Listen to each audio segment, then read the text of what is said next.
Good morning and welcome to the second of our YouTube live Q&A with me, Simon. I'm the UK sales manager for the Flash Centre and PSE distribution and also the Light Doctor training. We've had a load more questions in this time from various people, some anonymous and some not, but let's see what we can get through. As per last time, as I said, I don't come into the branch very often, so it's nice for me to come in and have a look at some of the new products, which I'd love to share with you today. A couple of the new products that we are stocking is a product called the Nanlite. This has caught my eye this morning, continuous LED light.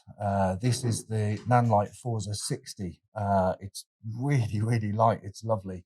It's got a little tiny Bowens S-mount type adapter on the front. Comes with a little reflector, and some of the specs on these are actually incredible. They do the 60 and they do the bigger 300 as well, which is a much bigger unit. Huge, great big fans in the bottom to keep everything cool. So in real time, this is real life. I'm going to go through some of the specs with you and to show you it's real, I'm actually reading off a sheet because this caught my eye. I haven't had the time to have a proper play yet, but I've seen them on and they look absolutely fantastic. So let's start with the little one, the little 60. This actually retails for $299. It's an incredibly well-built bit of kit, and some of the specs are as follows. It's got a 60-watt LED bulb which produces nearly 12,000 lux using the included reflector, and is an accurate daylight temperature of 5,600 Kelvin. So it's a great point to start. You can have an optional Fresnel lens to go on the front, which actually takes the lux up to 23,680, which is incredible for the price. It weighs 0.8 kilos as well, so very, very good for traveling around with and sticking in your case on flights especially. It's got battery mains options. You've got continuous dimming from 0 to 100%. So you've got a huge amount of control for filling daylight shots or talking head interviews with video. And it also has a range of special effects, which I'm keen to have a play with. And maybe at some point we'll do a dedicated video to this, showing you the different effects. The first special effect is lightning storm, which sounds really cool. Camera flash, TV, and faulty bulb. What more do you want? It's got a really, really quiet fan, which makes the best for sort of sound sensitive situations when you're doing video. It runs off NPF series batteries, which aren't included, but are obviously an optional extra, and you can also control the brightness using the built-in dimmer on the back of the unit, or using a 2.4G radio controller, which is available separately, or with a smartphone app. So it's got a lot going for it, this little unit. 330-degree rotating handle, so you can hang it from a ceiling or a standard light stand. There's some good, just having a look through some of the specs here. 60 watts, 5,600 Kelvin. Lamp life is 50,000 hours. The CRI is 98. And so it's got full dimmable control. The Forza 300 is a bigger beast that retails for about 1,050, including VAT. It's a 300-watt LED lamp, which produces 43,000 lux with the included reflector, and again is daylight balanced to 5,600 Kelvin, CRI of 95, and you can increase the intensity of the light beam up to 128,679 lux using the optional Fresnel attachment to go onto it. It's a bigger unit. It weighs a lot more. It's a standard Bowens S-type mount on the front for shaping and manipulating the light. 2.3 kilos, this one, so it's a bit bigger, but complete carbon fiber construction as well. It's great for obviously studio and location stuff. Again, with a very, very quiet, massive fan in the bottom of it. And this one could be used out on location using 2 V-Lock batteries, which again are an optional extra. They're not actually included. So the brightness can be controlled using DMX or the radio controller, and again the smartphone app as well. So this makes it a really, really nice product for taking out and about and giving you full control. Again, with the storm, the camera flash, TV, and faulty bulb special effects modes as well. Definitely worth having a look at. All of the details and information. If you want any more, you can either give the branch a call or you can have a look on the website, and I'm sure the link will appear somewhere here very, very soon. So that's the Nanlite. Have a look at those. So not all about flash today, about some continuous as well. The other couple of products I really wanted to show, I've been using these on location, and they are absolutely fantastic. There's 2 versions. It's a product by Phottix. It's called the Padat. This is the carbon 198 stand. This weighs 600 grams for location stuff. This is absolutely brilliant. This retails for about £130. It's got an adjustable leg, so it's great for use on hillsides or stairs or wherever you're going to use it. The beauty of this bit of kit is that the center column actually unscrews and provides you with a monopod or a boom pole, all with these kind of very nicely made sort of Gitzo type connectors and locks on here. It's fully carbon fiber, 600 grams, retails say for about 130. They also do a bigger one for studio use. It's carbon fiber construction again, virtually the same. It's got a brass end. It's a bit heavier. It's actually quite a bit heavier. It's 940 grams, but obviously gives you a bit more ballast than the 600 gram one does. Retail on that one, I believe it's about 165. But because it's carbon fiber, it's still very, very light to travel around with, rather than the old aluminium or heavier duty stands that were available. So something that's caught my eye today, and thought I'd share it with you. Anyway, the end of the news for this week. Let's move on. So we've had some questions. The first question came through a while ago, and I'll come to those in a second. But the question I'd like to answer for you this morning is a question we quite often get asked. This question comes from Ashley through Facebook, basically having issues with Quadra batteries and how to take care of them in a good way. When Elinchrom designed the ELB400 or the Quadra lithium ion battery, it was all about safety, because we know how volatile lithium is, and we needed to put a safety feature within the battery. The battery is very intelligent, and because lithium is so volatile, a safety feature is actually built in. The best advice I can give to you regarding the lithium batteries on any of our equipment is put them away fully charged. If you put the batteries away flat, the batteries are fine, they're okay, but after a while they go into a state of deep sleep. The original Quadra, the Quadra RX, the Quadra Hybrid, aren't able themselves to recover the lithium and put them back to a state of use. The ELB400 actually has the technology built into the pack to revive the batteries. So after a certain amount of time, the batteries go into a deep sleep state. The charger plugging into the battery on its own won't recover the battery. It will look like it's charging, but it actually won't be. What you need to do is put the battery onto an ELB400 pack, plug the charger in, turn the pack on, and it will go into a battery recovery process. This basically looks at each cell individually. It discharges, it recharges, and recovers the battery to back to a state of the lithium being live. If you put the batteries away flat, there's nothing you can do after a certain amount of time. They will go to sleep, and you'll have to send them back to the service center to be revived, or call a friend with an ELB400 to get those batteries revived and sorted.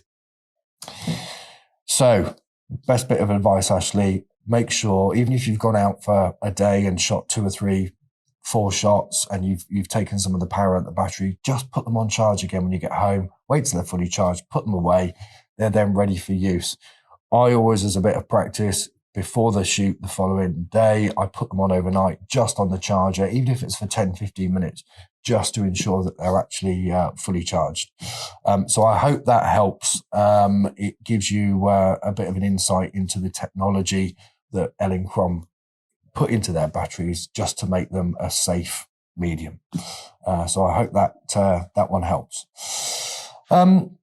The other question we quite often get asked is quite a simple one to rectify. It's about shooting portraits in a studio where the person is wearing glasses, and how do we overcome reflections in glasses? A lot of people try and overcomplicate this, but once you have your lighting set up in the correct position and you've got the effect that you're after, if you look through your camera lens, you'll see the reflections in the glasses. All of this means is you either move your position so the reflections disappear. This might just mean dropping very, very slightly in level, or going up very slightly in level so that the reflection disappears from the top of the glasses. You can get the subject to turn their head very slightly, making sure that the lighting pattern that you set up originally stays unaffected. You can move the lights, but again, if you're going for a certain look, it's all about your camera position. Move very slightly left, right, up, down, and you'll see the reflections disappear. If you can't see them very clearly, my best advice to you is to squint through your eyelashes. If you squint through your eyelashes, you actually increase the contrast that you're seeing. It's more to what the camera is seeing. A lot of people cover one eye because obviously the camera's only got one eye. Mimic that and see what the camera's actually seeing. But it's a very, very easy way of just moving out of shot to get the reflection disappeared in the glasses. Try it. It's quite interesting how the light behaves and how it works. Even with non-reflective glasses, you can get a slight reflection, but just moving very slightly will eradicate that, no problem at all. Another question that came in was around about a couple of weeks ago about a Ranger Quadra in use very, very heavily. And by that, I mean it's used daily. It's used on very, very high powers. And sometimes I've had it myself when I've been shooting abroad on a beach. And sometimes in this country, when we're lucky enough to actually get some sun, it overheats. It goes into a state where it just needs to cool down very quickly. And it only lasts for a couple of minutes, but it cools down and then is ready for action again. So people say, would I be better off with a much, much bigger, more powerful unit? If you're using something to an extent where you're maxing the power out all of the time, obviously the unit is designed to do that, but it's not designed to be used all the time. It's like driving your car down the motorway in first gear at 70 miles an hour. It's not going to last very long. So look at some bigger options. The ELB400 unit is obviously a much more robust unit. It's got a lot more power. If you're running that then at 400 or 500 watts, you're not really pushing it. You're not pushing the limits of that unit. So it's buying the kit that actually does the job best for you. Again, referring back to a car, if you're driving your car down the motorway at 70 miles an hour in first or second gear all the time, it's not going to last long. If you run a 1200 at 400 or 500 watts, it's the same as running your car on the motorway at 70 miles an hour in fifth gear. It's going to last a lot longer. So the advantages really are you've got a much bigger unit. The heat can dissipate from that unit a lot quicker. It's got a much bigger fan-cooled unit. The Quadra doesn't have a fan, but the 1200 does because of the power it generates and the heat that then that generates within the unit itself. The faster recycling times will help as well because it's not having to recycle to full power off a battery. It's actually only recycling to a third of its power. So it kind of makes more sense and puts a lot less stress on the unit.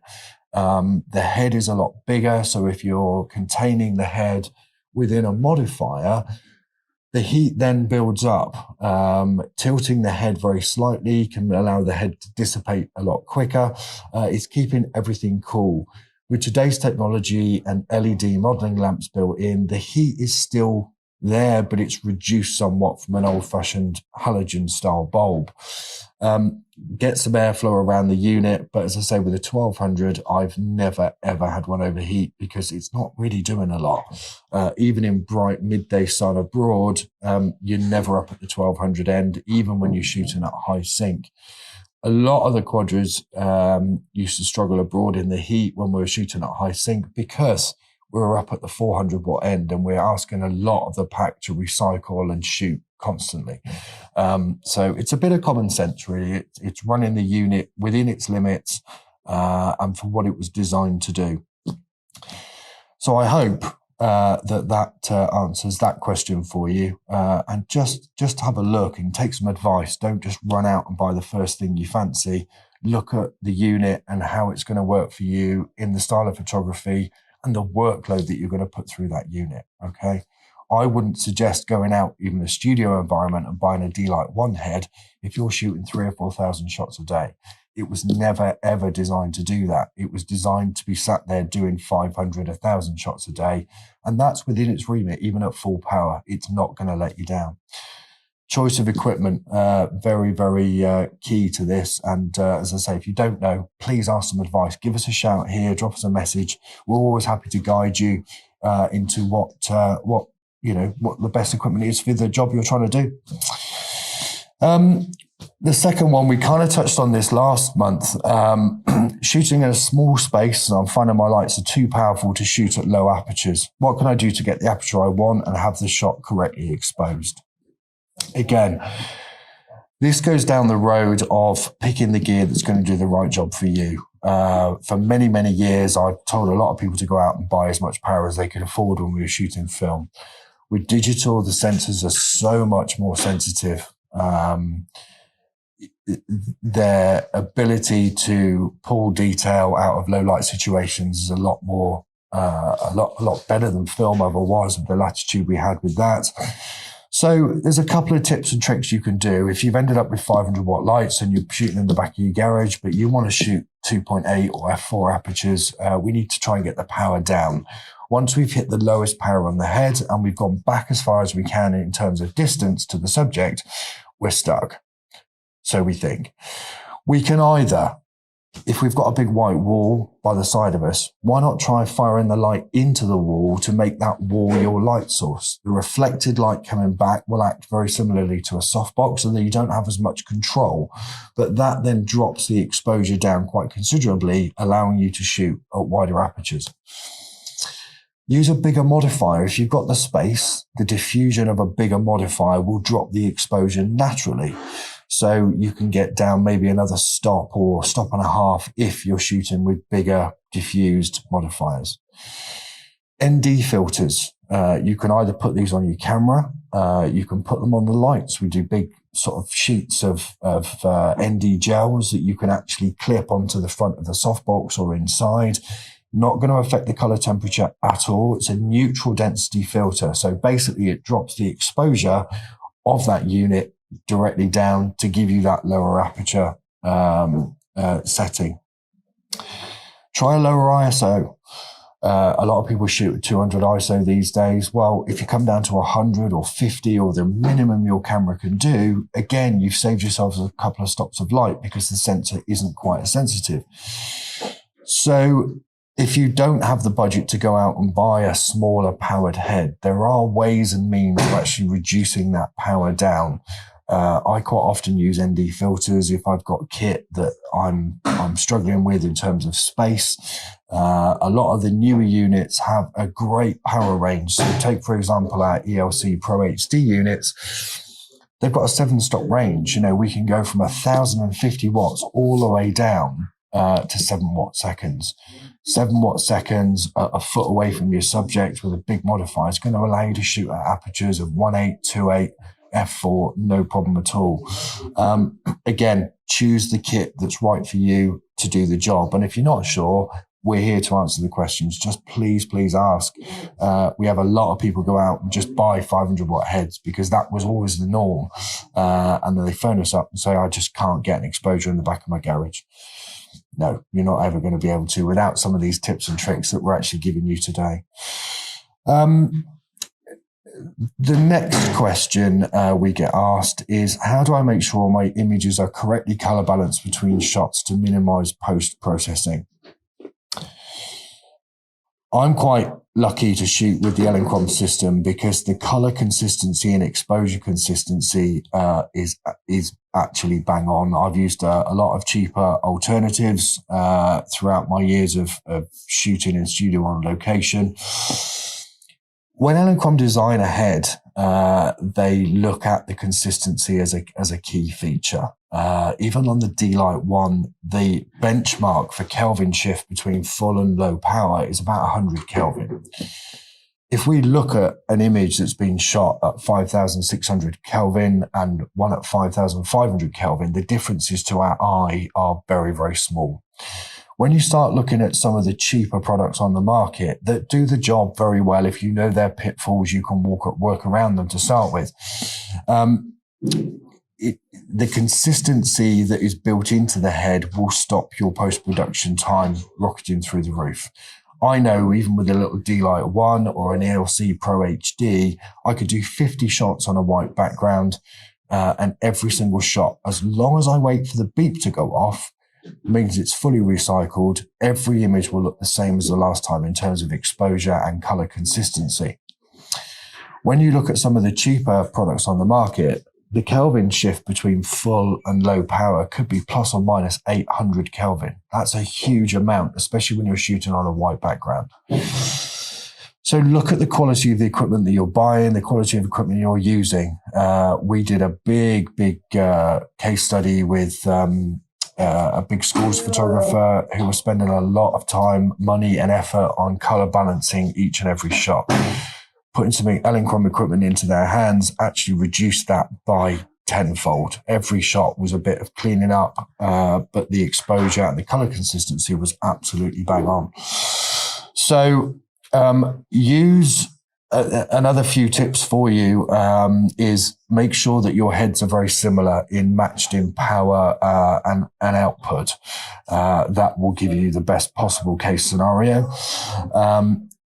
Use good quality flash heads with consistent power output and color temperature. All of the specs are out there online, so do your research before you buy that equipment. Use a fixed white balance setting rather than an auto white balance setting. Because if you're shooting maybe headshots for an office or you're doing school photography, it only takes somebody coming in with a different colored jumper or shirt, your auto white balance then changes. So if you fix your white balance, everything will be the same. Use a gray card, use a color checker, all of this to give you a really, really good starting point to enable you to reduce that post-production time. Shoot raw, white balance one image, and then apply that to all of the shots in that shoot. I know a lot of people will batch process through Lightroom and use that same principle. But again, a good starting point to make everything uniform to start with will save you a lot of time further down the line. The other question that we all get asked on numerous occasions, I'm a natural light shooter. This makes me smile. People come up to me and say, I'm a natural light shooter. Basically translates to me as I'm scared of flash. To get into the flash side of things, to enable you to be more creative with your portraits and your lighting, isn't as scary as it once may feel. Flash will allow you to put the light exactly where you want it. Whereas the sun can be in or out, especially in the UK, we can have very bright, hard light. We can have very soft, diffuse light through clouds. Your pictures are going to change in mood and feel throughout the shoot, depending on whether it's a cloudy day or a sunny day with the sun coming in and out behind clouds. Being able to paint light into your image by using flash gives you your own portable sun. I'm a big fan of matching light for light. So if I'm shooting outside in a very bright, harsh, sunny condition, the first thing I'm going to do is match my modifier to the light conditions. So if my light's hard, I'm going to want to use a very hard light source outside. If I use a very diffuse light source outside, it's going to look odd. It's not going to match the lighting conditions we've got. If I'm shooting on a very grey overcast day, again, I'm going to use a very big soft modifier to mimic the light that's there around me to use as it is.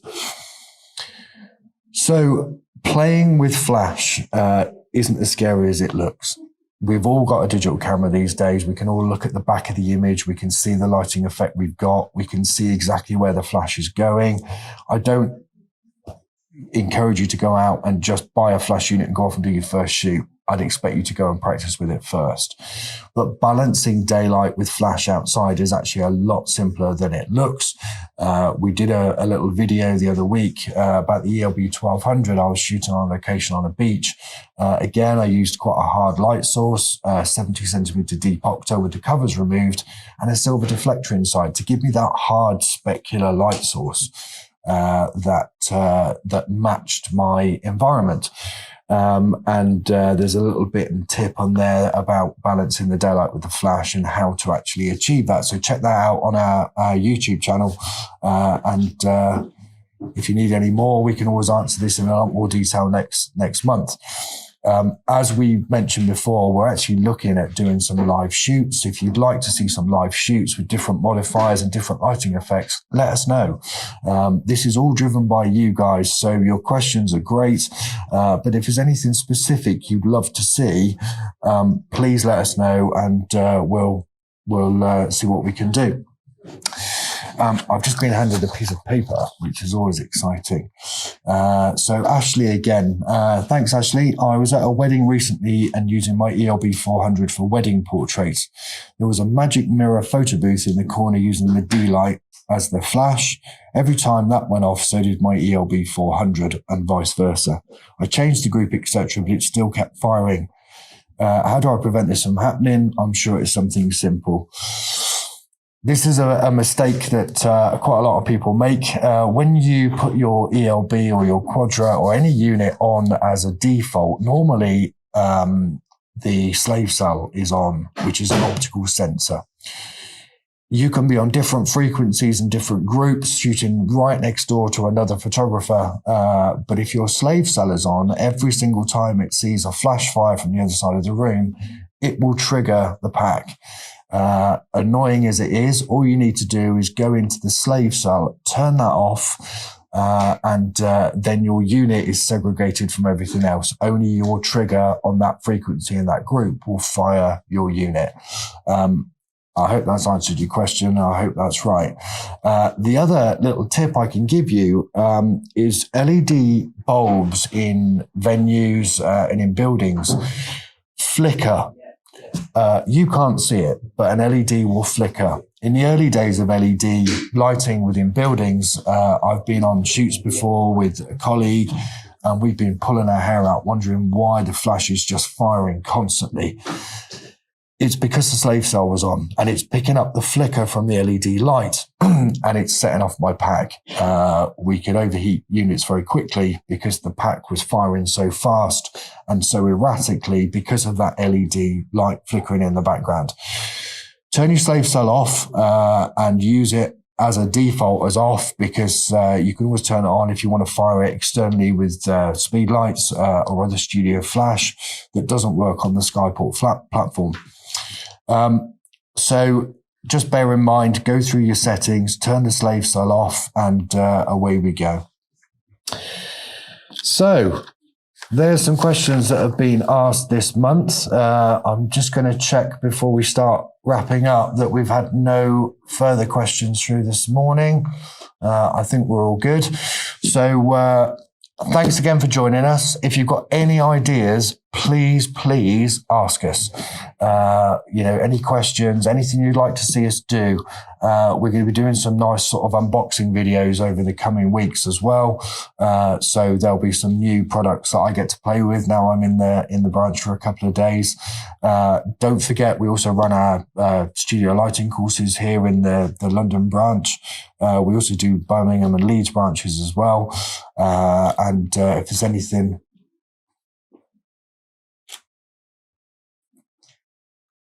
Sorry, I think we lost connection there. Sorry about that, guys. If there's anything else you'd like us to show or different modifiers you'd like to see in use, please ask. Don't forget to hit the subscribe button on the Flash Center YouTube channel, also the Facebook page as well at the Flash Center.